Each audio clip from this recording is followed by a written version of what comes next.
5절 말씀입니다. 구약성경 1291면에 미가서 2장 1절부터 5절 말씀이 되겠습니다. 미가서 2장 1절부터 5절 말씀이 되겠습니다.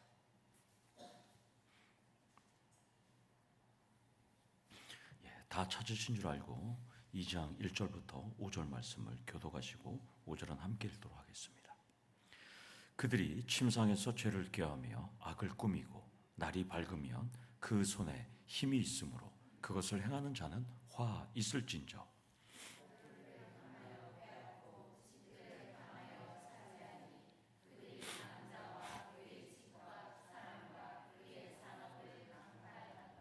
그러므로 여호와의 말씀에 내가 이 족속에게 재앙을 계획하나니 너희의 목이 이에서 벗어나지 못할 것이요 또한 교만하게 다니지 못할 것이라.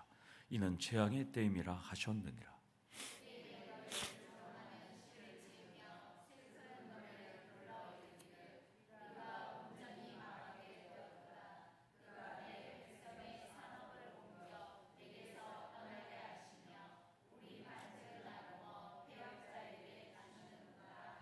함께 읽겠습니다. 그러므로 여호와의 회중에서 분깃에 줄을 댈 자가 너희 중에 하나도 없으리라. 아멘.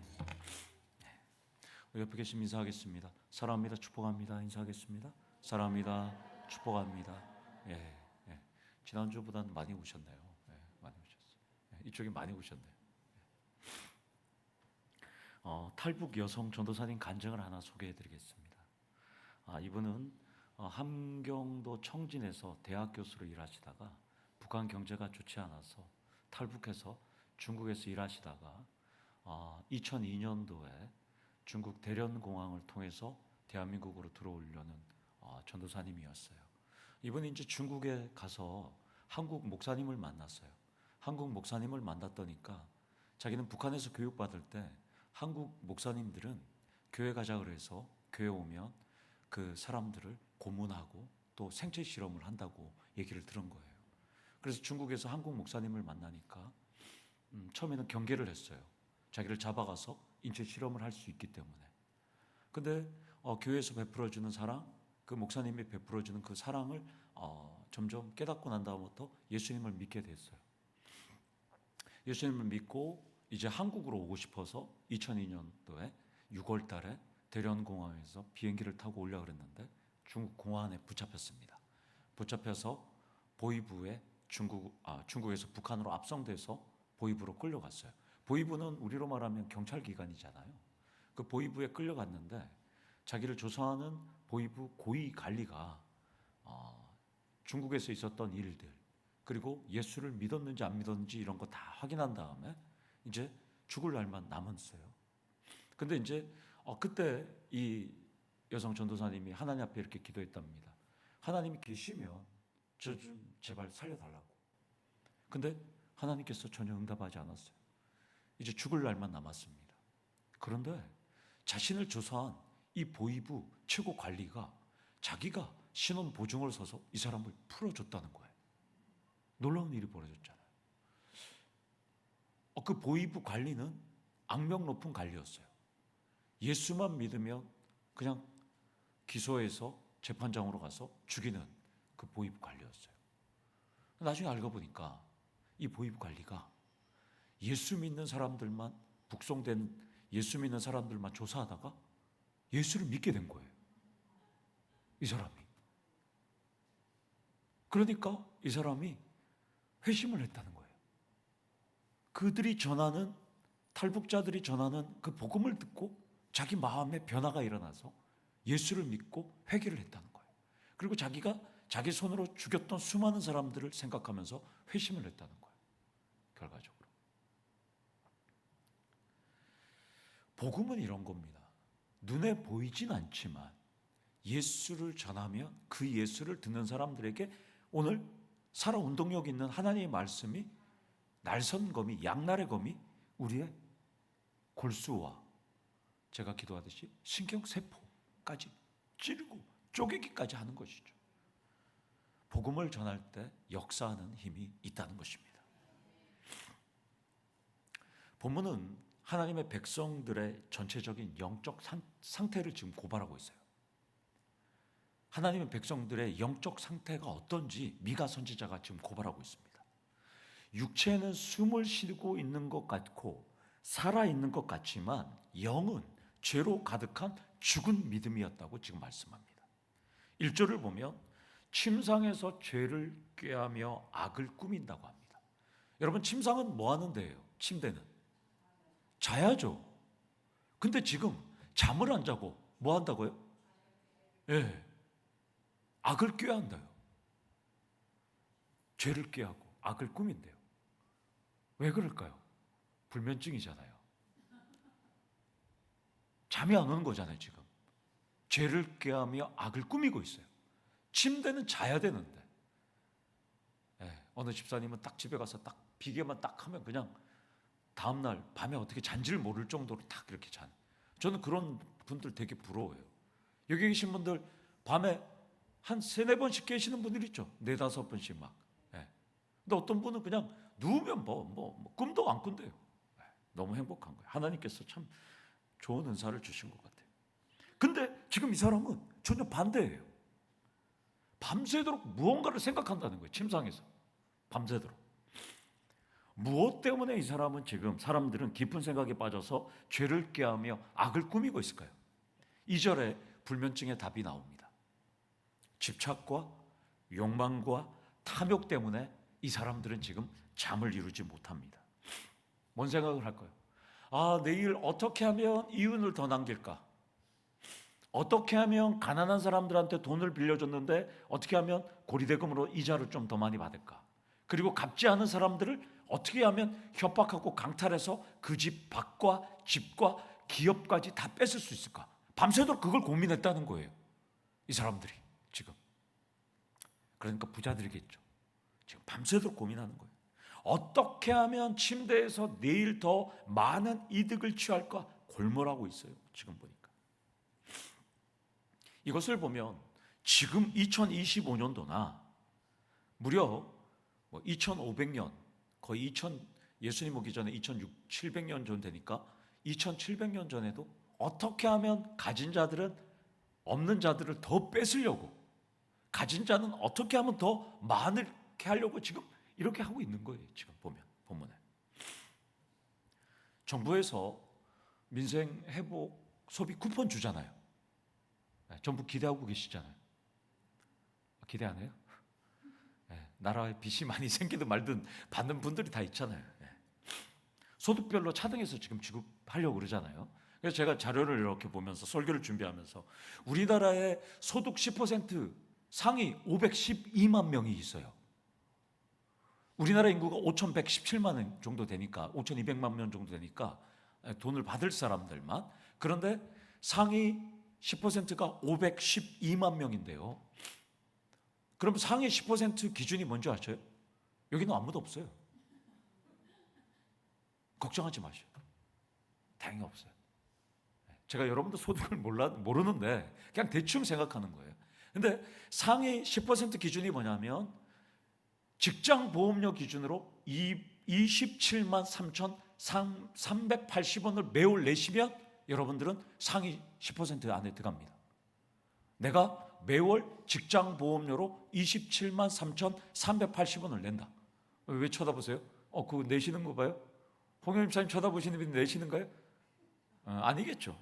그래서 연봉으로 환산하면 7,700만 원에서 9,600만 원 정도가 돼야지만 월 27만 380원을 낼 수가 있어요. 그러면 지역보험료 기준으로 소득 상위 10%에 들어가려면 지역보험료는 더 많이 냅니다. 월 51만 원을 내야 됩니다. 어마어마하게 내는 거죠. 차량, 땅, 예금, 또 그 임대 수익 이런 거 다 합쳐서. 우리나라의 상위 10%는 건강보험료를, 지역보험은 51만 원, 그리고 직장 가입자는 27만 3,380원 이것을 내야지만 상위 10% 안에 들어갑니다. 그러면 지역보험료 가입자는 연간 수익이 얼마냐? 1억 5천만 원 이상입니다. 근데 이분들은 나라에서 얼마 주냐? 이번에 15만 원 줍니다. 이분들도 국민이기 때문에. 그러나 어려운 분들은 최대 40에서 50만 원까지 나가는 거죠. 그런데 이 소득 상위 10%가 어떻게 하면 건강보험료 안 내려고 위장 취업을 하는 거예요. 자신의 아들 회사에. 그리고 차명 계좌를 쓰고 또 유령 기업을 만들어서 자기가 대표를 하기도 합니다. 침상에서 오늘도 2025년 현재 대한민국에서 여전히 침상에서 어떻게 하면 세금 적게 낼까? 어떻게 하면 건강보험료 적게 낼까? 어떻게 하면 많은 혜택을 받을까? 지금도 대한민국의 국민들, 오늘 권사님이 기도했듯이 여전히 우리나라도 지금 헛된 우상을 숭배하고 여전히 지금도 꽤 죄를 꾀하며 악을 꾸미며 밤새도록 몰두하는 모습은 본문이나 2025년 대한민국이 동일한 것 같습니다. 따라서 본문을 통해서 조치원교회 성도님들은 소득 상위 10%라면 정해진 대로 세금 내시고, 아니라면 더 열심히 일하시고 하나님 보시기에 부끄러움 없는 삶을 사시는 우리 성도님 되기를 축원합니다. 그런데 오늘 보면 2절에 보면 이 밤에 잠도 안 자는 이 사람들은 2절에 보면 밭들을 탐하여 빼앗고 집들을 탐하여 차지하고 또 집과 사람과 그의 산업을 강탈하도다, 이렇게 말씀합니다. 이것은 율법을 어기는 거예요. 하나님 명령을 어기는 겁니다. 레위기 25장 23절은 토지는 누구 거예요? 그렇죠. 토지는 영구히 하나님 소유예요. 그런데 사람들 그거를 자기 소유로 만드는 거예요. 이스라엘의 죄악이 우상 숭배만이 아니에요. 어떻게 했든 남의 땅을 내 땅으로 더 만들려고 그래요. 토지는 하나님 땅이에요. 그래서 이스라엘에 있는 제도가 50년에 희년이 있잖아요. 희년. 다 돌려줘야 되잖아요. 기업무름 제도가 있잖아요. 그래서 레위기 25장 25절에 보면 기업무름 제도가 나오잖아요. 만일 내 형제가 가난하여 그의 기업 중에서 얼마를 땅을 팔았으면 그에게 가까운 기업물을 짜가와서 그의 형제가 판 것을 물러줘야 되는 거예요. 만약에 김수옥 집사님이 자기 땅을, 아파트를 팔았는데 그 땅을 다른 사람한테 팔았으면 이스라엘 백성이면 제가 가족이면 가서 사줘야 되는 거예요. 근데 이스라엘은 우상 숭배만이 아니라 남의 땅, 하나님께서 그 땅은 영원히 내 것인데 내 걸로 막 착취하는 거예요. 이스라엘은 예전에 밤새도록 고민하고 집착했던 거예요. 살아계신 하나님의 말씀을 죽은 것으로 여기고 이스라엘 백성들은 생명이 없는 돈과 권력과 명예가 살아있는 것으로 생각하고 세상에 집착하면서 살았습니다. 우리는 어떻게 살까요? 우리도 마찬가지죠. 우리도 집착하면 살잖아요. 그런데 그 결과 어떤 일이 벌어졌어요? 3절에 나옵니다. 내가 이 족속에게 재앙을 계획하나니 너희의 목이 이에서 벗어나지 못할 것을 계획한다. 결국 북이스라엘과 남유다는 아수르와 바벨론에게 포로로 잡혀간다는 내용이에요. 그런데 여기서 중요한 포인트예요. 아수르에게 북이스라엘이 잡혀가고 남유다인 이스라엘 백성들이 바벨론의 포로로 잡혀가는 것, 우리랑 뭔 상관이 있어요? 우리랑 상관없습니다. 그러면 여기서 오늘 우리에게 향하는 중요한 포인트가 있어요. 오늘 본문에서 3절에서 목이 이에서, 이거는 재앙이에요. 그러니까 목이 재앙에서 벗어나지 못한다, 이겁니다. 그러면 목이 재앙에서 벗어나지 못한다는 것은 목에 멍에가 매어서 끌려간다는 것을 의미하거든요. 그러면 여기서 영적인 의미는 우리 눈에는 지금 보이지 않지만 우리 눈에는 목에 뭔가 메어져 있어요. 그것은 뭐냐? 하나님의 말씀을 지키는 공의와 정의가 메어 있어요. 넥타이처럼. 그런데 공의와 정의를 우리가 지키지 않으면 그 목에서 뭐가 채워진다고요? 멍에가 채워진다고요. 그래서 끌려간다고요. 그러니까 여러분들도, 우리 성락경 성도님은 목에 선풍기를 매달고 있는데요. 우리 목에는 하나님의 말씀을 지키는 공의와 정의가 메어 있어요. 근데 이걸 지키지 않으니까 나중에 어떻게 돼요? 사탄에게 끌려갖고 지옥으로 가는 거예요. 멍에가 메어서. 오늘 보니까 말씀을 지키지 않을 때 재앙이 우리 목을 차지한다는 거예요. 말씀을 지킬 때는 우리 목에 뭐가 차지하냐? 영원한 생명이 차지하게 되는 것이죠. 참 어려운 말인 것 같은데 이 말씀을 제가 묵상하고 또 연구하고 하면서 미가서가 참, 우리 지난번에 또 하박국서를 또 살펴봤잖아요. 제가 참 예언서를 좋아하거든요. 소예언서도 좋아하는데 구약을 좋아하니까 참 이렇게 모시는 말들이 있었구나. 왜 그냥 우리는 그냥 이렇게 넘어갔을까? 그런 생각이 있어요, 여러분들. 오늘도 여러분들 무더운 날씨 속에 일하시느라고 고생 많으셨죠. 폭염이었잖아요, 여러분들. 물론 에어컨 좋은 데서 일하시는 분들은 에어컨 쓰시지만 밖에서 일하시는 분들은 참 덥게 일하시는 분들 많을 거예요, 여러분들. 그런데 여러분들 예배를 위해서 오신 것 자체가 여러분들은 하나님을 향한, 하나님을 사랑하는 정의와 공의의 삶을 살아간다는 것을 의미합니다. 전후 좌우 분들에게 한번 인사 한번 나누겠습니다. 한번 옆에 계신 분, 좌우 계신 분 한번 얼굴 보세요. 덥고 힘들죠? 한번 위로해 주시기 바랍니다. 덥고 힘들죠? 그런데도 정의와 공의의 삶 사시느라고 고생하셨어요. 위로 한번 하세요. 그런데도 정의와 공의의 삶 사시느라고 위로하셨어요. 예. 힘내세요. 한번 하세요. 힘내세요. 예, 힘내세요. 예. 4절에서 5절을 보면 이스라엘 백성이 이렇게 멍에 매여서 심판을 받자 다른 민족이 조롱하는 내용이 나와요. 4절에 패역자라는 하반절에 나오잖아요. 이 마외라는 단어는 깡패, 불량배 이런 뜻이에요. 불량배들이 조롱하고 있어요, 지금. 그리고 불량배가 이스라엘 백성의 밭을 차지한다고 합니다. 5절을 원문대로 제가 번역해 드리면 이렇게 돼요. 제비를 통해서 줄을 던지는 자, 즉 땅을 분배하는 자가 없다. 다 뺏긴다는 얘기예요, 지금 이스라엘 여러분들. 그러니까 다시 1절부터 보면 부자들이 밭을 탐하고 또한 연약한 사람들의 그 돈을 착취하려고 하면 하나님의 주신 땅에서, 약속의 땅에서 쫓겨난다는 것을 의미합니다. 결국 이스라엘은 2000년 전에 쫓겨났습니다. 범죄에서 약자들을 여러분 구약 성경에 보면 우리 7년, 안식년, 50년, 희년 이스라엘이 지켰던 것 같아요? 한 번도 안 지켰습니다.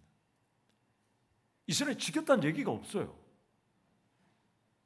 50년 노예를 해방시켜주고 땅도 돌려주고 절대 안 그랬어요. 하나님께서 명령했는데 그들은 안 했어요. 우상숭배도 했지만 하나님 말씀도 그들은 지키지 않았어요. 결국 그들은, 이스라엘은 그 땅에서 쫓겨나요. 하나님의 땅인데 지들의 땅이라고 생각하고 있으니까 쫓겨날 수밖에 없는 것이죠. 그래서 지금 현대 이스라엘은 그 땅에서 쫓겨나지 않으려고 몸부림치고 있는 거예요. 틈만 나면 이란 가만히 있어, 요르단 가만히 있어, 레바논 가만히 있어, 시리아 가만히 있어, 계속 때리는 거예요. 쫓겨나지 않으려고 자기들은. 그리고 이스라엘은 핵무기 60개 있잖아요. 여차하면 우리 다 같이 죽자 이거예요. 우리는 여기서 절대 하나님 주신 땅에서 나가지 못한다는 거예요. 자기들 쫓겨나 본 사람은 아는 거예요. 쫓겨나 본 사람. 여러분 중에서도 사업에 실패하거나 망해보면 그 어려운 점을 다 아는 거죠. 그 사람의 어려운 점을. 여러분, 사랑하는 성도 여러분, 사랑과 이웃을 사랑하는 정의와 공의의 삶 사시기를 원합니다. 오늘 밤에 내일은 얼마나 좀 더 돈을 벌까, 더 어떤 사람을 후려쳐서 더 많이 얻을까, 이런 생각하지 말고 내일은 어떻게 내가 더 성도님들 사랑하고 어떻게 더 위로하고 어떻게 더 많이 베풀까, 이것만 생각하시란 말이에요. 오늘 이스라엘은 그러다가 망했던 거예요. 테레사 수녀가 수녀를 뽑을 때 선발 기준이 3가지 원칙이 있었대요. 첫 번째, 잘 웃는 사람. 두 번째, 잘 먹는 사람. 세 번째, 잘 자는 사람. 그래서 테레다 수녀가 수녀들을 뽑았대요. 자, 오늘 여러분들에게 오늘 마지막 이 메시지로 마감하겠습니다. 우리 양선입사 막 빵 터졌어요. 오늘 밤에 잘 주무시기를 원합니다. 침상에서 엉뚱한 생각하지 말고 하나님께 감사하고 내일 하나님 사랑을 더 베푼 이 생각만 하시기를 원합니다. 그렇게 하면 망하지 않는다는 거예요. 오늘 그렇게 하면 망한다는 거예요. 여러분들. 자, 오늘 밤 잘 주무시고 잘 자고 잘 웃는 잘 먹는 우리 성도님들 되시기를 간절히 축원합니다. 아멘. 우리 오늘 직분을 하며 교회가 보인다 마지막 시간이 될 것 같습니다. 저는 좀 아쉬워요. 수요예배 설교 또 준비 한참 또 해야 되는데 그래서 교회사를 더 살펴볼까 고민도 하고 있는데 어떤 분은 목사님 이거 끝나면 설교하죠? 이렇게 묻는 분이 있어갖고 설교 준비를 해야 될 것 같아요. 그래야지 다른 분들 전도해갖고 옵니다. 이거 얘기해갖고는 전도 못합니다 그러시더라고요. 그래갖고 아무래도 112페이지입니다. 책 없는 분들은 다 나눠주세요. 오늘 가져가셔요. 책 가져가셔요. 저도 밤에 하도 더워갖고 선풍기를 틀어놨다니까 지금 콧물이 막 나오네요. 여러분들은 어떻게 잘 지내시죠?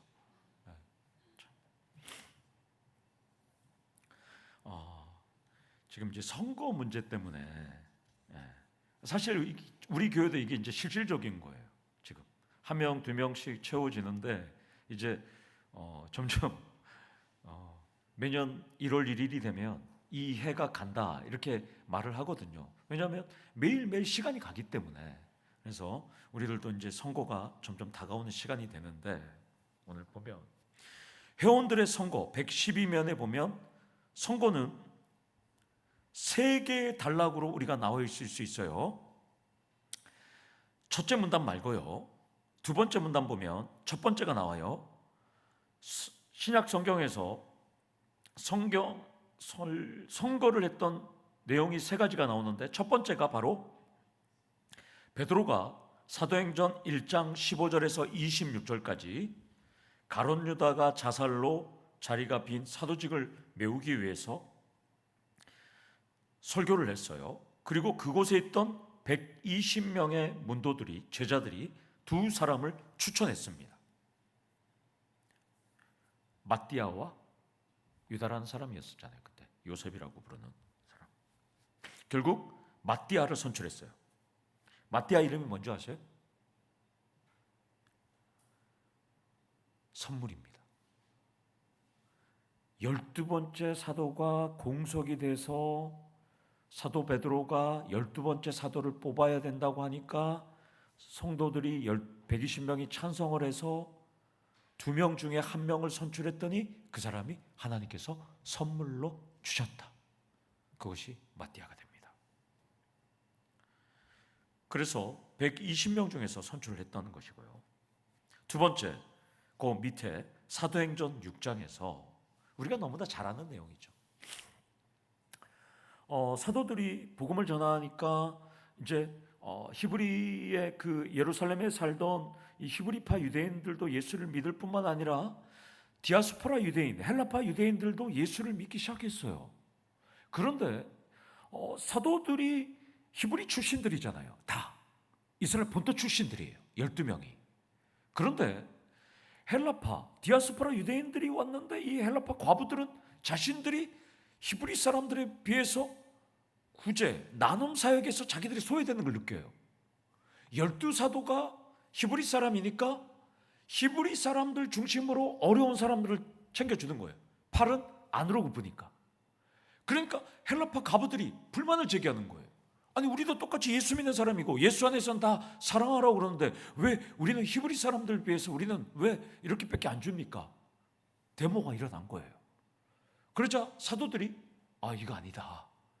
우리는 가르치는 사역에 전담하자. 우리가 구제 사역까지 다 하면 되겠냐? 그래서 성도들을 보고 다 불러 모았어요.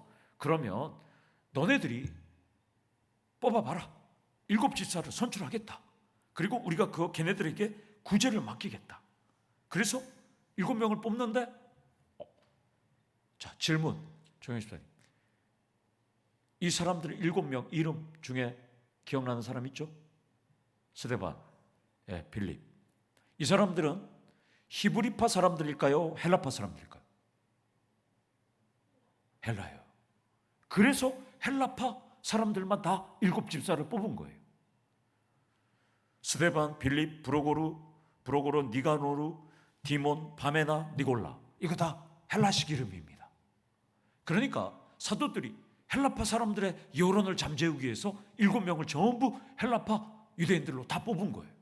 그러니까 이 사람들이 불만할 수가 없어요. 히브리파 유대인들 12명 사도들이 열심히 가르치고, 그리고 구제 사역은 헬라파 유대인들이 열심히 하는 거예요. 여러분들, 우리 교회도 마찬가지죠.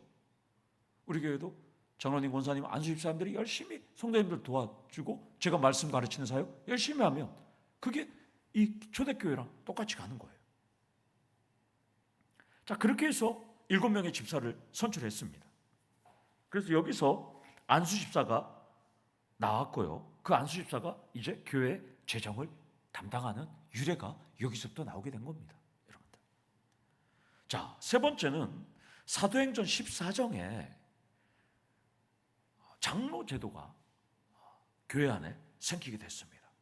감독들. 그래서 사도 바울과 바나바가 각 지역에 교회를 개척해서 이제 막 하는데 자기들이 개척한 교회를 다 돌아볼 수가 없어요. 그래서 각 교회를 담당하는 장로님들을 선출하게 된 거예요, 보면. 그래서 밑에서 하나, 둘, 셋, 넷, 다섯 택하다, 이거는 헬라어로 에클레고라는 단어입니다. 앞에도 살펴봤지만 손을 들어 선출하다, 이렇게 되는 거예요. 그래서 사도 바울과 바나바는 내 말 잘 듣는 사람을 시킨 것이 아니라 회원들의 선거를 통해서 임명했다는 거예요, 여러분들. 그래서 구체적으로 손을 들어 선출하는 거수 방식이 사용되었다. 근데 우리 교회도 여기서 손 들어서 거수하면 될까요, 안 될까요? 안 돼요. 누가 나를 찍은지 안 찍은지 다 알잖아요.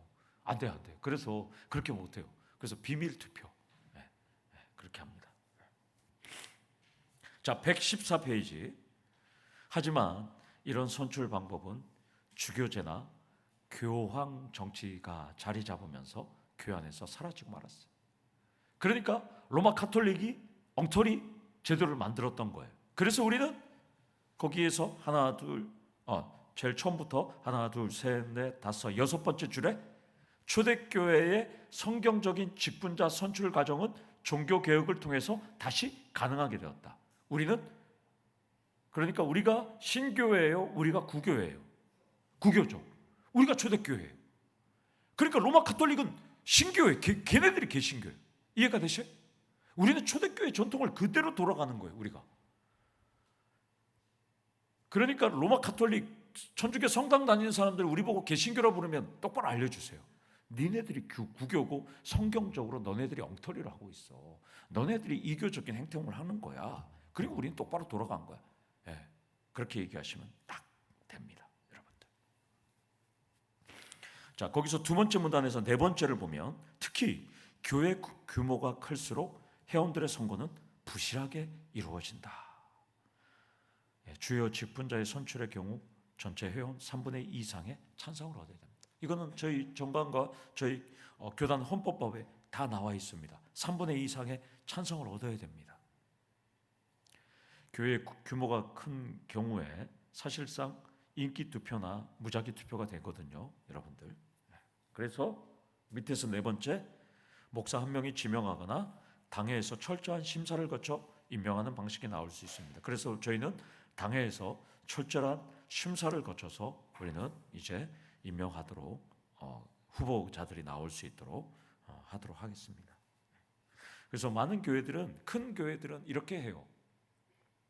당회에서도 추천을 하고요, 개인이 추천도 해요. 나는 권사님 될 자격이 있어요 하고 자기가 후보 등록을 하고요, 또 순장님이나 또 중직들이 추천을 해주는 거예요. 그 세 가지 방법을 쓰기도 해요. 큰 교회는, 몇만 명이 있는 교회는 잘 모르니까. 거기에는 반드시 보증도 있어야 되고 순장들 확인도 거쳐야 되고 또한 교구 목사들의 확인도 또 거쳐야 되는 부분들이 있어요. 그거는 우리 교회에 맞지 않기 때문에 우리는 그렇지는 않을 겁니다. 그래서 가장 중요한 것이 하반 두 번째 줄에 있는 거예요. 여러분들, 회원의 선거를 통한 방식은 교회 모든 회원이 직분에 대한 바른 이해와 분별력을 가지고 있다는 것이 전제되셔야 합니다. 선거를 하면서 인기 투표나 무작위 투표나 그러면 안 된다는 것이에요. 그래서 이성호 교수님은 그렇게 말합니다. 115페이지 네 번째 줄에 제대로 된 절차 없이 후보자의 검증 없이 직분자를 선출해 놓고서는 그로 인한 결과에 불평과 불만을 늘어놓으면 안 된다는 거예요. 그래서 어떻게든 교회 안에서 선거는 하나님의 뜻을 묻는 행위이니까 하나님 뜻으로 또 결과도 받아들여야 된다는 것이에요. 참 어려워요. 정말 어려운 부분이에요. 자, 예루살렘 교회의 문제, 하나님 뜻을 확인하는 절차였고요. 그래서 밑에서 세 번째를 보면 직분자를 잘못 세우면 교회는 점차 무너지고 된다. 이렇게 되는 거예요. 반면에 잘 세우면 견고히 서게 된다는 것이죠. 그래서 116페이지 종교개혁 중에 하나가 초대교회로 돌아가자는 거예요. 그래서 우리는 초대교회로 돌아가는 교회인 거예요. 우리는 다. 그러나 초대교회도 많은 문제가 있었다라는 것도 말씀하고 있는 겁니다. 그래서 하반절에 제일 밑에 세 번째 줄에 헬라어를 사용하는 가부들이 구제를 받는 일에서 제외되는 일이 빈번했기 때문에 그런 집사들을 뽑는 선출이 있었다. 여러분들 그건 살펴보시면 되고요.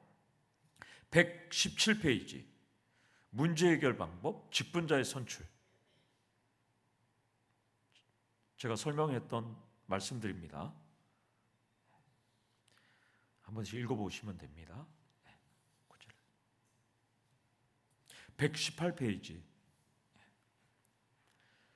교회 안에 문제가 생겼을 때 사도들은 그저 기도합시다라고 말하지 않았어요.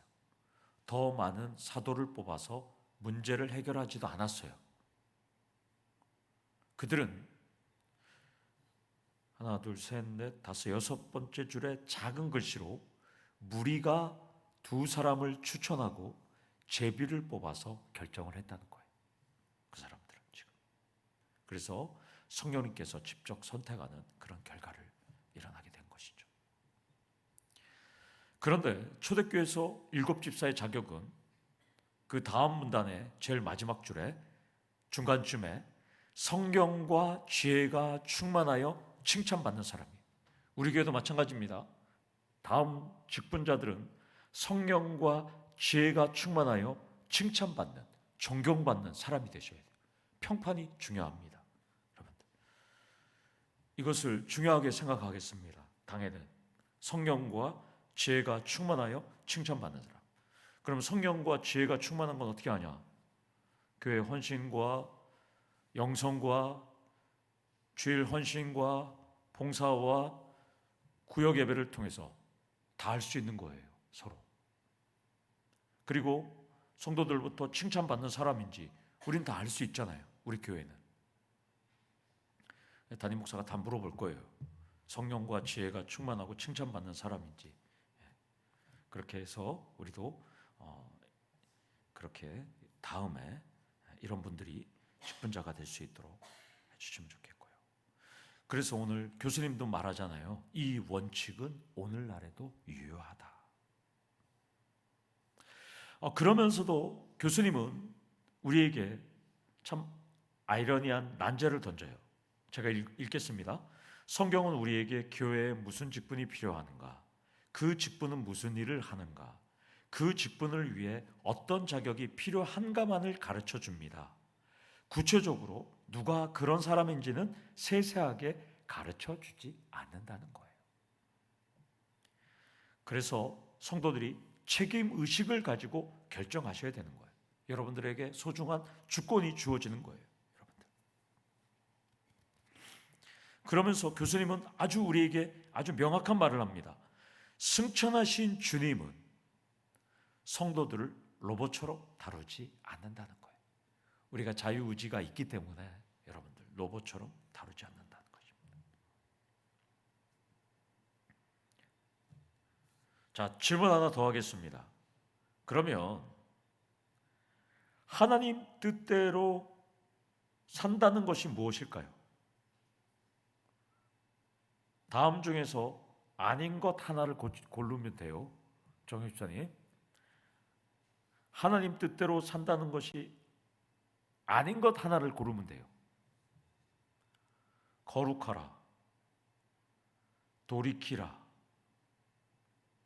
자신을 알라, 사랑하라, 하나가 되라, 기뻐하라, 기도하라, 감사하라, 증인이 되라. 없어요. 예, 박수 한번 치겠습니다. 예, 통과했어요. 여러분들 이제 직분을 알면 교회가 보인다에 최종 관문을 통과하셨어요. 정말 어려운 문제를 냈거든요. 제가 9개 중에 하나를 고르라 했는데 없다는 거.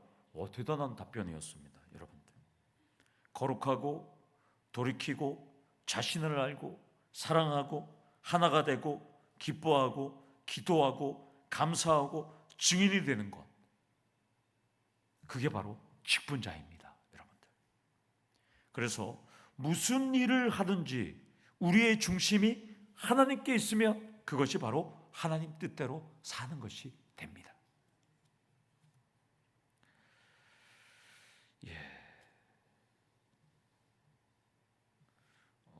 마지막으로 보면 119페이지의 밑에서 하나, 둘, 셋, 넷, 다섯 번째 보면 부활하신 주님은 두 가지 기관을 동시에 사용하시는데요. 하나는 성도 전체와 하나는 직분자라는 겁니다. 성도 전체도 사용하시고 직분자도 사용하신다는 거예요. 그래서 교회 안에 직분자가 아주 중요하다는 것입니다. 자, 120페이지. 이게 빨리빨리 끝나려니까 많이 남았네요. 자, 직분자를 세우면 하나님 말씀이 왕성해진다는 것, 흥왕해진다는 것이고요. 여러분, 이건 읽어보면 다 알 수 있습니다. 122페이지 네 번째 줄. 그러므로 교회의 미래는 훌륭한 말씀 사역자를 얼마나 배출하는가에 달려있다는 것이고요. 밑에서 네 번째, 성령과 지혜가 충만하다면 비록 자신들과 다른 그룹에 속한 사람이라도 교회의 지도자로 세웠다는 거예요.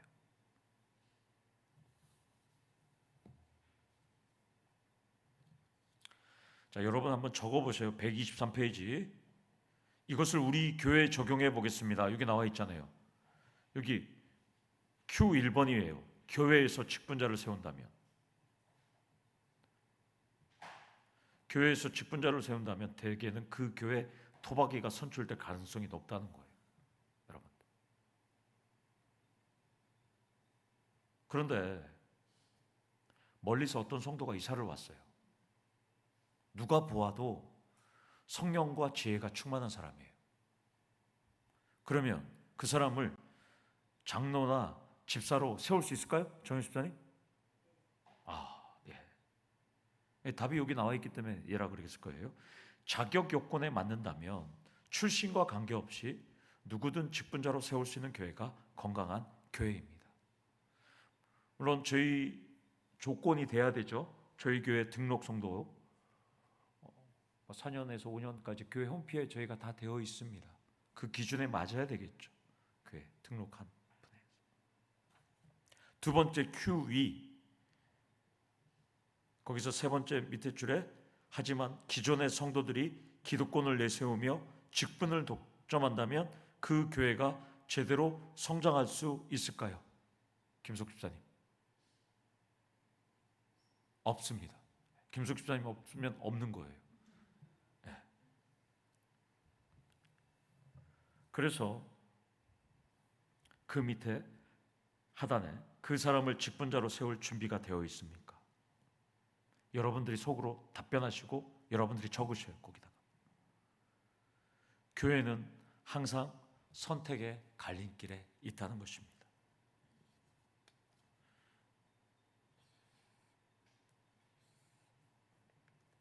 제가 섬겼던 교회는 좋은 점도 있고 나쁜 점도 있는데 거의 300명 정도 되는데 지족 집단이에요. 한 가정이 70명이 교회 다녔어요. 70명. 아버지 장로, 아들 장로, 엄마 권사, 며느리 권사 70명. 그 교회에서 직분자 되려면 그 집 가정이 통해야 돼요. 좋은 면도 있지만 나쁜 점도 있어요. 그건 아니거든요. 여러분. 다행히 우리 교회는 지금 겹사돈들이 없잖아요. 그 교회는 겹사돈들이 어마어마하게 많았어요.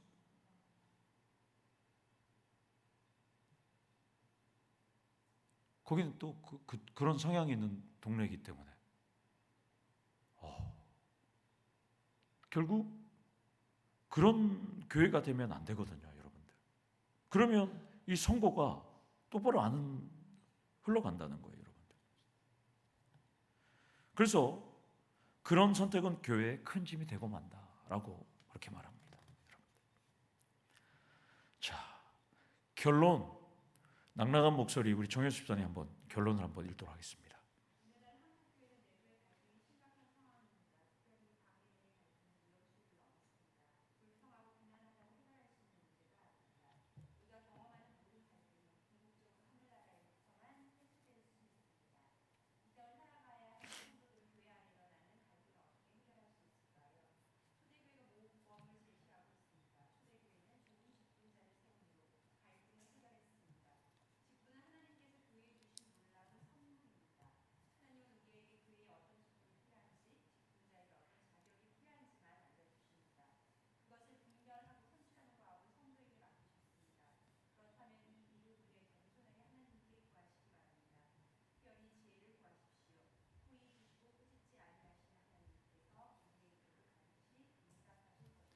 예, 그래서 우리가 잘 뽑으려면 오늘 교수님은 세 가지를 우리에게 말씀에 제시해 주셨어요. 분별, 선출하는 과업은 우리에게 맡겨 있다는 거예요.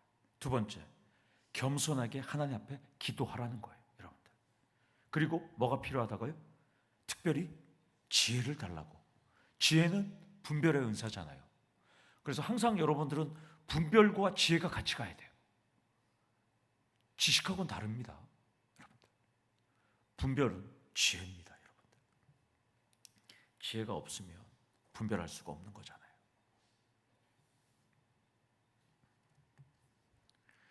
그래서 닫는 글은 여러분들이 한번 잘 읽으시기를 원합니다. 126페이지에 하나, 둘, 셋, 넷, 다섯, 여섯, 일곱, 여덟 번째의 내용이 결론입니다. 주님께서 주신 선물인 직분을 잘 사용하려면 먼저 직무가 무엇인지 분명히 이해. 직무는 섬기는 것이라고 제가 말씀드렸죠. 직무에 따라서 유능하고 신실한 직분자, 그게 교회 직원이라고 얘기했죠. 사찰 집사가 직원이 아니라 목사, 장로, 권사, 안수집사가 교회 직원이라고 제가 말씀드렸죠.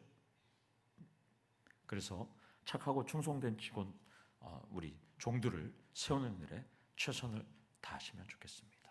자, 이렇게 해서 책을 마쳤습니다. 모든 영광을 하나님께 박수 한번 올려드리겠습니다. 예. 제가 와서 이 책을 여러분들과 함께 나눌 수 있어서 감사했고요. 여러분들 함께 나눌 수 있어서 감사했습니다. 자, 우리 기도하고 마치도록 하겠습니다. 하나님 아버지 감사합니다. 우리 교회는 한국 교회의 문제점이 아니라 우리 교회는 올바른 하나님께서 원하시는 직분자를 분별하고 겸손하게 기도해서 지혜롭게 선출할 수 있는 귀한 교회가 될 수 있도록 도와주시고 우리 교회가 건강한 교회가 될 수 있도록 하나님 은혜 내려 주시옵소서.